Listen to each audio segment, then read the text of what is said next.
পঞ্চম শ্রেণীর গণিত ক্লাসে সবাইকে স্বাগতম। আজকের ক্লাসে আমরা 46 পৃষ্ঠা 4 নং অঙ্কটি সমাধান করব। দেখো লেখা আছে, এক বাটি পায়েস তৈরি করতে 7/2 কিলোগ্রাম চিনি লাগে। এরূপ 14 বাটি পায়েস তৈরি করতে কত কিলোগ্রাম চিনি লাগবে?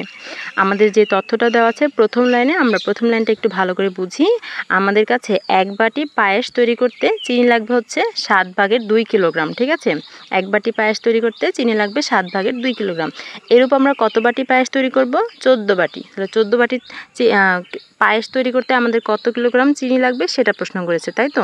তো আমরা কীভাবে সাজিয়ে লিখবো একটু খেয়াল করো। আমরা যেহেতু কত কিলোগ্রাম চিনি লাগবে সেটা বের করব, তাহলে এই জিনিসটা আমরা হাতের ডান দিকে রেখে এভাবে করে সাজিয়ে লিখবো।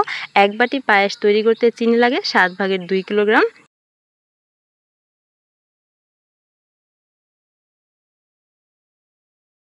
সুতরাং আমরা এখন কত বাটি পায়েস তৈরি করব? 14 বাটি। সুতরাং 14 বাটি পায়েস তৈরি করতে চিনি লাগে আরও বেশি, তাহলে গুণ করতে হবে। 7/2 গুণ 14 কিলোগ্রাম। এখন এই হিসাবটুকু আমরা করতে পারি। এখানে লবে আছে 2 গুণ, এখানে লবে আছে 14 ভাগ, হরে আছে 7 কিলোগ্রাম।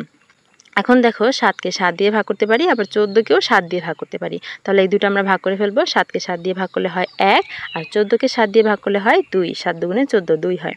তাহলে লবে কত আছে? এখানে 2 আর 2, 2 আর 2 গুণ করলে 2 দুগুণে 4, আর হরে আছে 1, হরে 1 লিখে না। তাহলে কি হলো? 4 কিলোগ্রাম।